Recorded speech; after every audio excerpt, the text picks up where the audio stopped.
You're watching QTV broadcasting from the Gambia, and this is the news with me, Marietta Sidibe. Coming up in our headlines, Turkish Airlines made its maiden voyage to Banjul from Istanbul. Officials from the OIC Secretariat in Jeddah, Saudi Arabia, arrives in the Gambia for an assessment visit. And there is no definite end to the current water crisis, NAWEC's managing director tells reporters. Those are our headlines, and now the news in detail.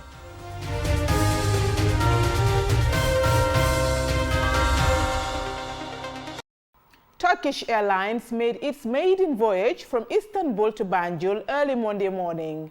The airline TK599 will be operating twice a week between Turkey and the Gambia. Babukar Sisse attended the inauguration ceremony at the Banjul International Airport, and he now reports. As Turkish Airlines continue to extend their international reach, Gambia has now been added to its operational destinations. Amidst display of pageantry and splendor, the new flight landed at the Banjul International Airport at around 10 a.m. In his welcome remarks, the Director General of the Gambia Civil Aviation Authority, Abdoulaye Jammeh, assured the Turkish authorities of the good business prospects in the Gambia and predicts a brighter future for the airline. I just want to assure you that there is a real future, a bright future. I have a little crystal ball in my pocket. I want you to see the future. You're really going to grow here. Gambia exists in a crossroad of continents. You're talking about the South, the North, and mainland Europe. These are very active and interesting business markets.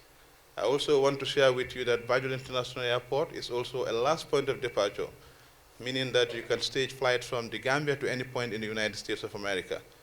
I just want to give you a little hint so that in your business planning, think about going regional in the Gambia. So welcome you to the source of the smiling coast of Africa, and we know that we have a future together. The Gambia's ambassador to Turkey, Honorable Kemesen Jammeh, says Turkish Airlines' decision to launch operation in Banjul came on the back of President Adama Barrow's visit to Turkey, in which an agreement was reached. Furthermore, he went on to say that the initiative will boost trade and tourism between the Gambia and Turkey. Mr. Karim Saab, Senior Vice President, Sales at the Turkish Airlines, explains some of the reasons why Gambia was chosen as a new business destination. Banjul has long been one of the West Africa's most popular holiday destinations, offering a unique culture experience, natural reserves such as Kiang National Park, and safaris such as Tangi Camel Safari, Gambian River Safari, and Makasutu Sindola Safari.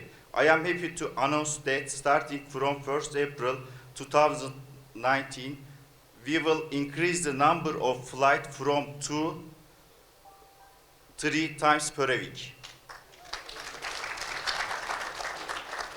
Our aim is to promote this destination across the global network, and we are confident that travelers all around the world waiting to rediscover the beauty and charm of Banjul and the Gambia. It is our hope to continue growing alongside a country that shares our values. The Turkish ambassador to the Gambia, Ismail Sifayusir, says the direct flights will not only increase people's interaction and business relationship, but will further connect the Gambia to the rest of the world through Istanbul, a strategic hub.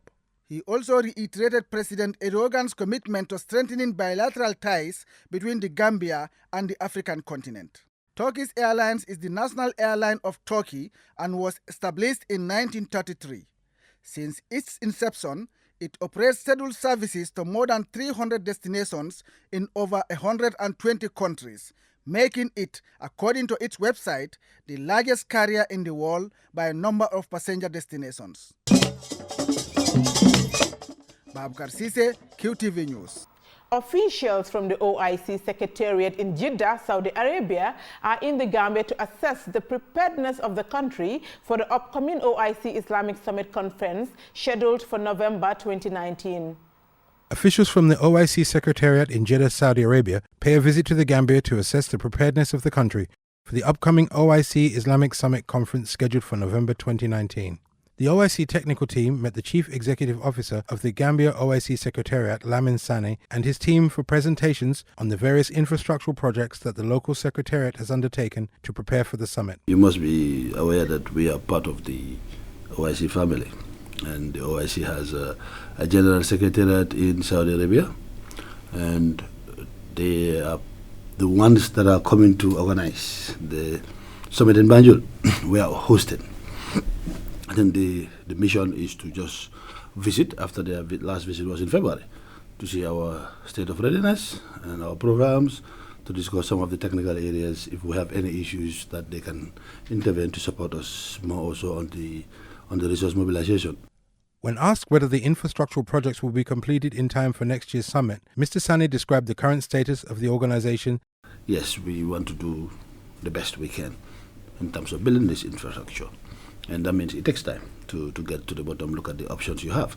Yes, we have started now doing the pre-qualification, which means we are almost to the tail end.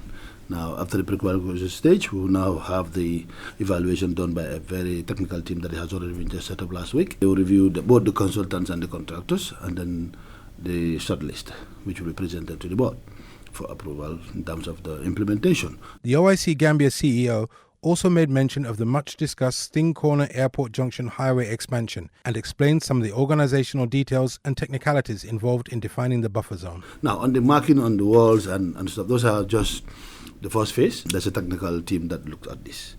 This is comprises of the Minister of Lands, which is physical planning and local government and survey, lands and survey.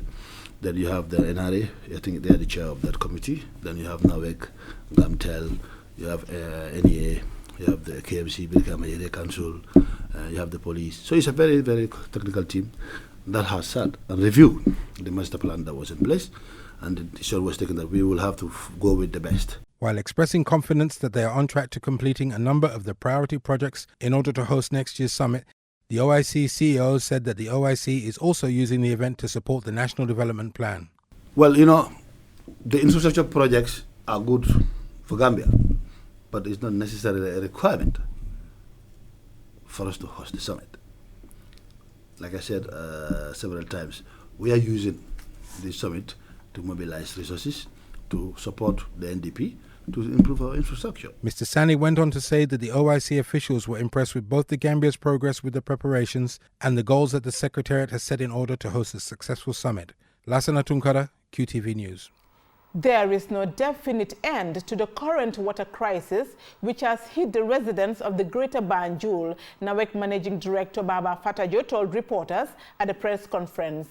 However, he says efforts are being made to solve the problem.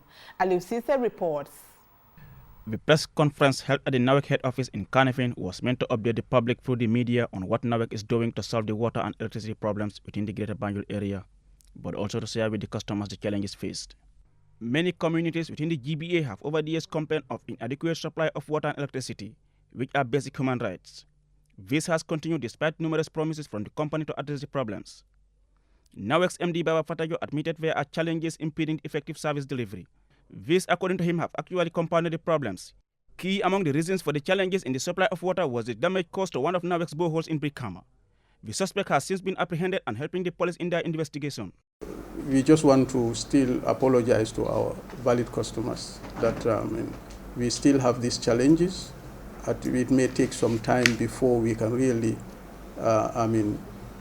give them 24 hours uninterrupted supply, for the simple reason that still we have significant gap between the supply and the demand. MD Fatajo said NAWEC is committed to addressing the challenges, among which are upcoming projects and boreholes, considering the increased demand of water supply. However, he could not give a definite timeline as to when normalcy will return in the supply of water. So in order to solve that problem also, we are already embarking on a major project of 22.5 million. Now the contractor and the consultants are on the ground. They have already gone very far with the design surveys, and now it's a question of once that is done and approved by the consultant, then they will go into procurement. But this will take some time, between 1 year and 1.5 years. On electricity, Fatajo said there are still challenges leading to blackouts. However, he assured that efforts are underway to come up with a lasting solution.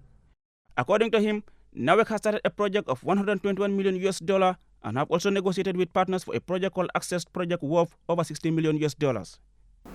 Regarding the electricity, I think now we are able to pretty much meet the demand, but we still have major challenges. If you could realize, in a day you can have blackouts one or twice a day, basically because we still have serious challenges with our transmission and distribution. And for that, we want to apologize to our customers because they need steady electricity for their services, and at times it's a challenge to provide that. The partnership with Senelec of Senegal, he told reporters, have greatly helped in providing electricity in rural Gambia. However, not all communities in rural Gambia have access to electricity. Fatajo went on to lament that NAWEC is still struggling with outstanding debts of millions, most especially from state institutions and local authorities. He therefore warns that severe actions will be taken against defaulters. We are not a philanthropic organization. We are here for business, and we can only be in business when our services are paid for. In the absence of that, what will happen is that if we don't take such drastic measures, in the end, we will be forced to shut down. Because if we are not able to meet our commitments towards our fuel suppliers, they will not supply us fuel. And what will happen? It means we will be forced to shut down our generators. Reporting for QTV News, I am Aliou Cisse. Many students attending Diabugu Upper Basic and Senior Secondary School in the Upper River region walk estimated 5 kilometers every day to and from the school. And those in the afternoon shift face the added risk of walking home after school in the dark. Access to education in rural Gambia could be quite a challenge. And due to the exertion, they find it difficult to study after closing. Momodu Gajaga has the rest of the story. As long as development projects are more concentrated in the urban areas, the gap between rural and urban Gambia will continue to be wide. This wide rift is particularly glaring in the education sector. Usually, students in the urban centers wouldn't have to walk long distances to school, whereas walking long distances to school is quite common in the rural areas. And basic school materials such as textbooks, not to mention the best teachers and modern learning resources such as computers, are more readily available in the urban areas. Students at Diabugu Upper and Senior Secondary School often struggle to have their textbooks on time, travel long distances to school, and are expected to do farm work during the harvest season. These challenges affect their performance. Challenges. Textbooks are our problem in this school here. Before we have textbooks, that time we have already reached at grade 11. We will not have it at first time, but second time. First time we will not have textbook till second time. And remember, grade 12 is just 6 months. And how can we get up and be equal to those ones who are in the open area? We will not be the same like them. You will be in grade 10 here. Teachers will be writing on the board, the same time explaining to you. It will be a big challenge in our school here. Apart from challenges of getting textbooks on time, the students have another worry. People from Krau and other villages around us, they have to walk and come to the school here. And that's before they reach here, they will be late. And in our school here, we should not be late. When you are late, the same time you will be punished. After school, you will be punished. And after the punishment, you will go home. Before you reach at home, you will not have time to read your books. She also has a message for the authorities. Provide those facilities for us. As we are all citizens, we should all enjoy from the government. They should provide it for us. We are not having laptops in our school here. And as a student, you want to be something tomorrow. You want to work for under laptops, and you don't even know how to open the laptop. How are you expected to work there? And you are all citizens. When you go there, people will even differentiate us from here and the people there. That should not happen. As we are all citizens, we should all be treated equally. Fode Sailor, an English teacher at the school, talks about some of the challenges faced by the teachers, chiefly among which is the fact that lessons are frequently repeated because of the large number of students missing their lessons. Absolutely, they are affected. And then it is a hard-to-reach area, and then that makes it very, very difficult to us. And then when you look at the enrollment side of it, most of the parents are not sending their students to school. That is also another problem compared to the students or the teachers that we have in the urban areas. Sometimes it's very, very difficult because in this particular time of the season, we're in the harvesting time, most of the students will find it very difficult to come to the school.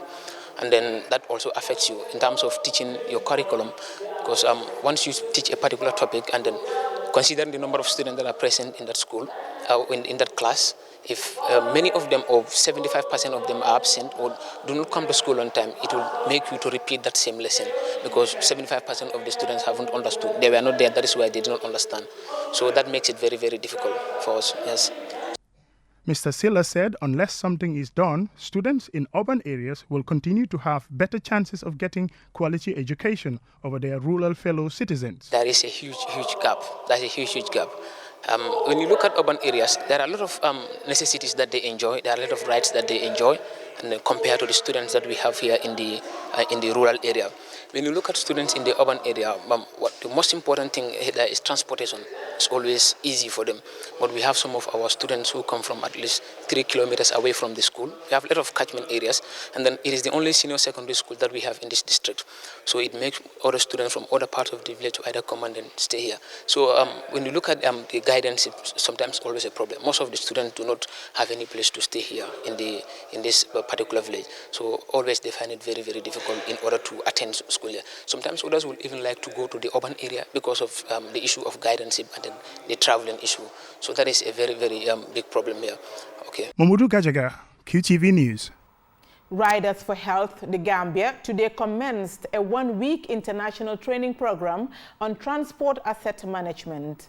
The training, attended by experts from the sub-region and the UK, is in recognition of the success of the Gambia Riders for Health program.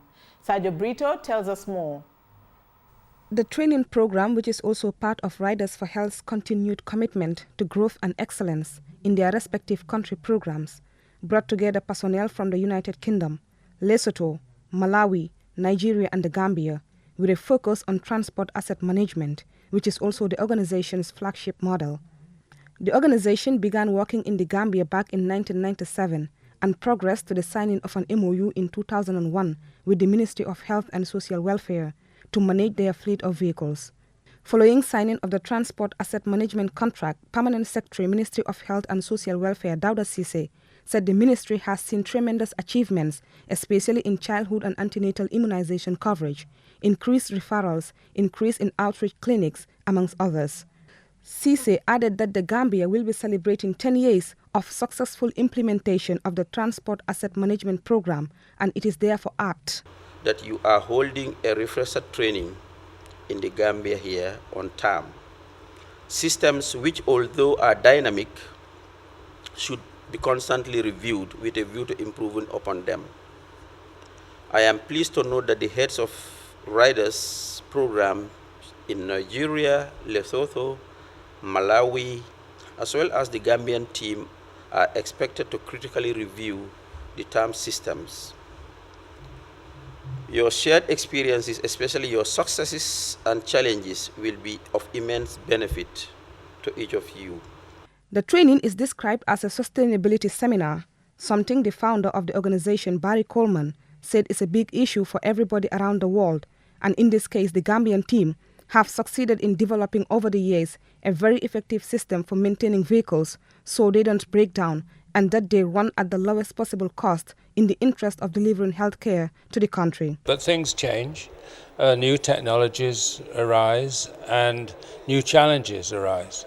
So having got this far and done this well, the Gambia team is now sharing with other riders teams from other countries, Nigeria, Malawi, Lesotho, their experience and their information on how we've got to where we've got to today. It's very effective indeed, the best healthcare delivery system in Africa by far.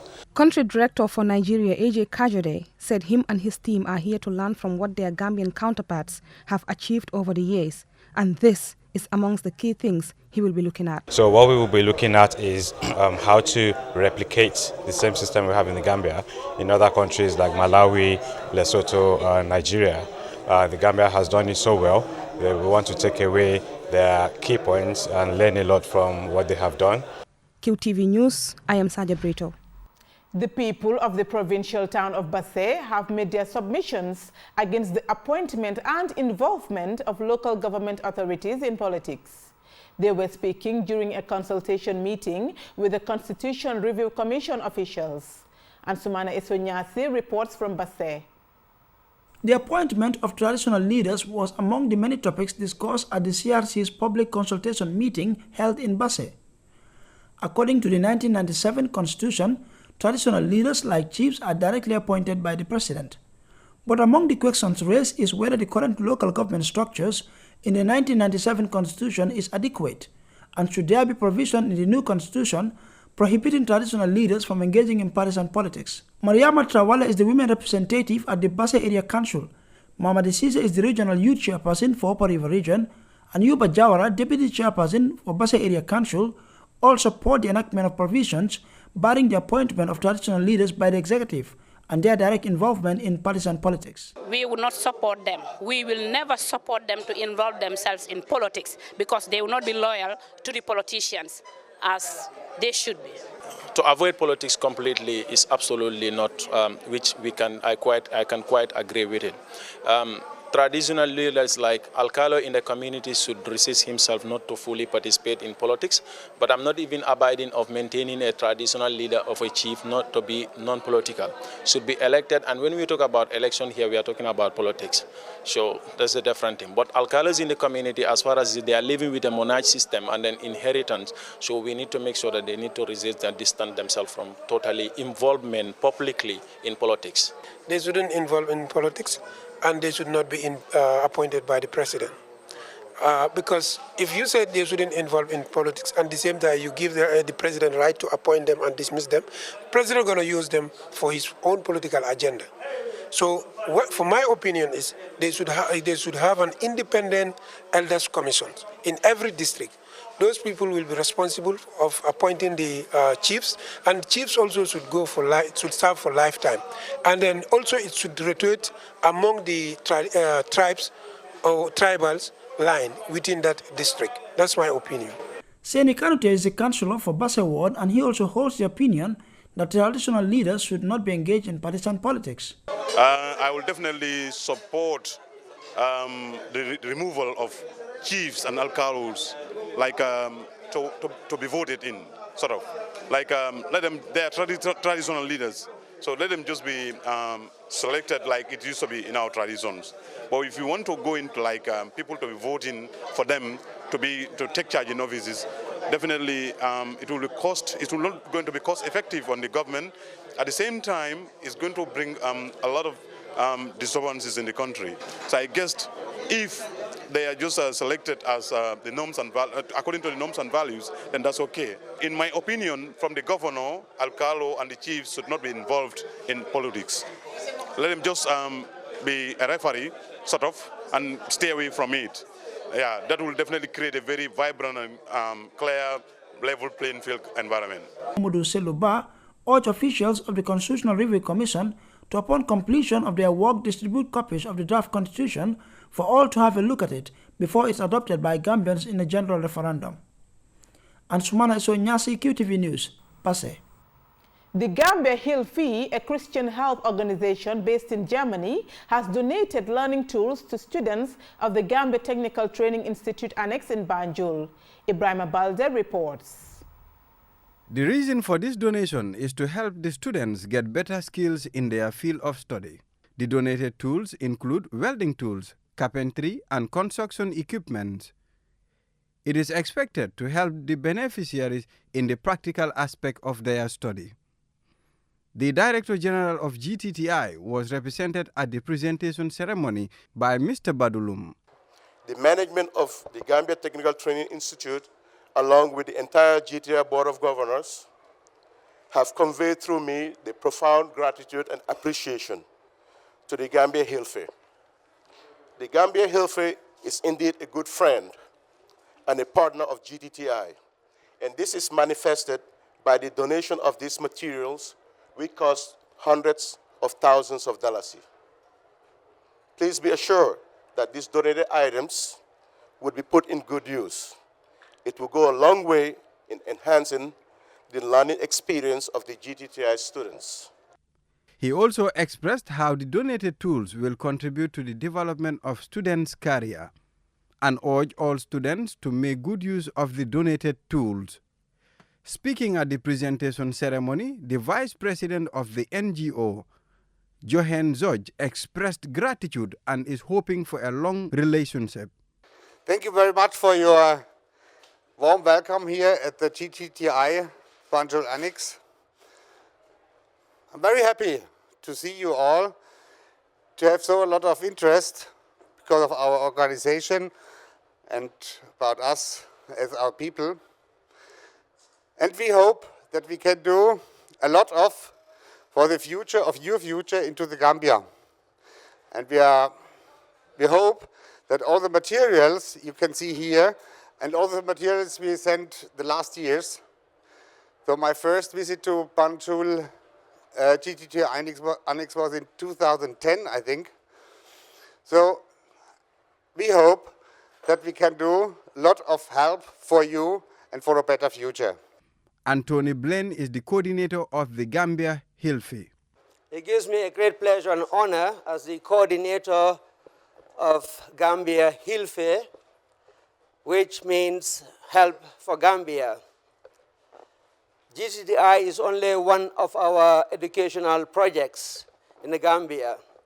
We're actually sponsoring 6 schools and an institution, 4 in the North Bank, namely St. Matthew's Nursery and Basic Cycle School, SL Lower Basic School, Medina Kanuma Nursery School, Medina Kanuma Lower Basic School, all in the North Bank, Kabakunda Lower Basic School in Basse, Wesley Contemporary Nursing School in Tobacco Road, as well as the Gambia Technical Training Institute, Banjul Annex, where we are presently in. The major problem students face in previous years is getting the required tools for their practicals. He urged the students to make use of this opportunity. Ibrahim Balde, QTV News. Before we end this bulletin, we recap our main headlines. Turkish Airlines made its maiden voyage to Banjul from Istanbul early Monday morning. The airline TK599 will be operating twice a week between Turkey and the Gambia. Officials from the OIC Secretariat in Jeddah, Saudi Arabia, are in the Gambia to assess the preparedness of the country for the upcoming OIC Islamic Summit Conference scheduled for November 2019. And there is no definite end to the current water crisis, which has hit the residents of the Greater Banjul, NAWEC Managing Director Baba Fataja told reporters at a press conference. However, he says efforts are being made to solve the problem. That's all we have for you in this edition of the news. Join us tomorrow for more news. Thank you for watching.